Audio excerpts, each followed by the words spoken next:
Achoy, diha ra. Karong adlaw mag-vaccine, mag-harvest, mag-transfer ta sa tong 1 month old na piso adto sa dako-dako na tong area. Mao din ato ang kanawayon gri. Natay kanawayon nga broodstock din ha nga ato ang gi-cross sa ato ang Jet Hatch Gray. So mag almost 1 month old ni siya karong March 17. So March 15 man karon Saturday. So by Monday, mag 1 month old na ni siya. So ang kuha na lang ani is ang vaccine nga Falpax. Kunin namo siya ibalhin sa dako-dako nga area. We will make sure na mabaksinan din namo siya og Falpax. So super healthy kayo para buyag. Nganong mag-vaccine man gyud ta kung sa may gamit ang vaccine nga Falpax. Importante na vaccine kita to ang piso para malikayan ang umaabot ng mga sakit. Usa sa pinaka-importante nga vaccine ang Falpax nga mubatok sa mga sakit nga samad-samad sa naong, sa panit ug nyukusa sa mga piso mahimong makaapekto sa ilahang kondisyon, problema sa ilang pagtubo ug worst o hinungdan sa ilang pagkamatay sa bulsa, hago pa ug ang pinaka-importante ang oras. Ug mao ni ato ang mga bloodline karon sa kusagol ni sila na crosses ug naapoy mga straight. Atay Tornado Black, Black Marites, personal ni nga linyada sa atong amigo nga si Jungi ato sa Medellin. Tyler's Game Farm, yan atay Tornado. Gikros ato sa White Kelso, naapod tay White Kelso nga straight, naapod tay Golden Boy nga straight ug Golden Boy nga gikros nato sa White Kelso.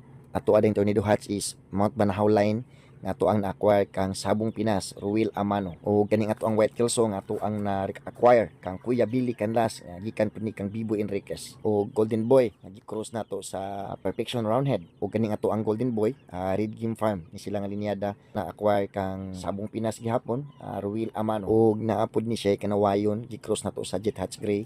Ato ang kanawayon gikan ni sa GWG Game Farm din sa Sugod, nga gi-cross nato sa Jet Hatch Gray nga to ang na-acquire kang Tyler's Game Farm sa amigo nato sa Medellin. So naatay total of 40 plus heads nga naakaron nga to ang i-transfer dito sa dako-dako nga lugar kay healthy na kaayo sila dinhi nga maghuot og na pwede tayo newly harvest nga going 5 months old karong March 29. Tulo ra gid in taon ni kalaki kung usa in taon kabi pure White Kelso ug nga to ang Black Marites nga pulo sa gid taon pud bayi.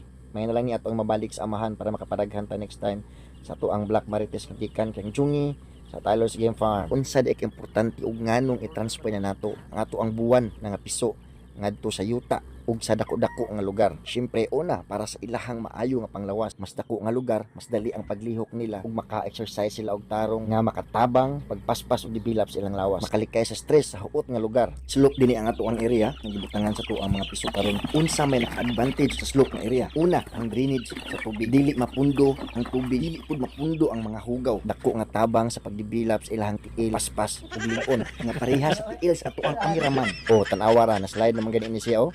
Mao kanay naka-advantage basta dako nga lugar, makahimo sila sa ilahang normal nga panglihok ug hilabi sa tanan maayo sa ilang pisikal, mental ug himusog nga panglawas.